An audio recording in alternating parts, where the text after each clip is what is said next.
The sun dipped behind the towering walls of Jericho, casting long shadows over the ancient city.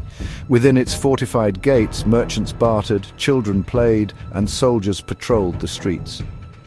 Yet behind the bustling facade, tension hung in the air. News of the Israelite army's approach had unsettled the people. Among them was Rahab, a harlot from Jericho who displayed remarkable courage and faith, whose story would be woven into the lineage of kings. One evening, two weary travelers knocked on the door of Rahab's house, which stood upon the city wall. Their clothes were dusty, their faces wary.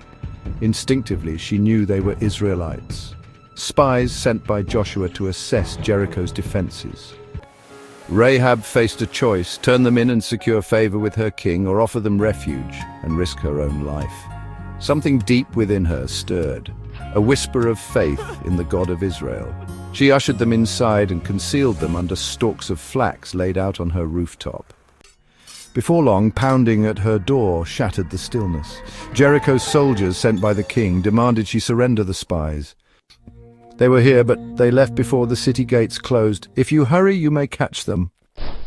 Deceived by her words, the soldiers hurried out into the night.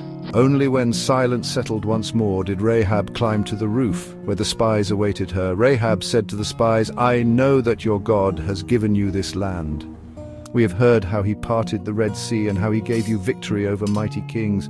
Jericho trembles before you. I beg you, swear to me by the Lord that you will spare my family when you take this city." The spies, moved by her faith, agreed. They gave a scarlet cord to Rahab and told her, "Tie this scarlet cord in your window. When we return, all who are inside your house will be safe." With gratitude, Rahab lowered them down the city wall with a rope, and they fled into the night. Days later, the Israelites marched around Jericho, trumpets blaring. On the seventh day, with a final blast, the walls crumbled. Chaos engulfed the city as the Israelites swept through, yet Rahab's house stood firm. Rahab and her family, huddled inside with the scarlet cord hanging from her window, were spared just as the spies had sworn. She and her kin were led safely into the Israelite camp, away from the destruction. No longer a woman of Jericho, Rahab became part of God's people. She married Salmon, an Israelite, and bore a son, Boaz, the same Boaz who would later marry Ruth. Through their lineage came King David and, generations later, Jesus Christ.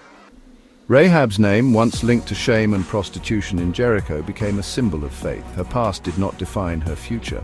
Her belief in God transformed her into a vital part of his divine plan. She stands as a testament that no one is beyond the reach of God's grace.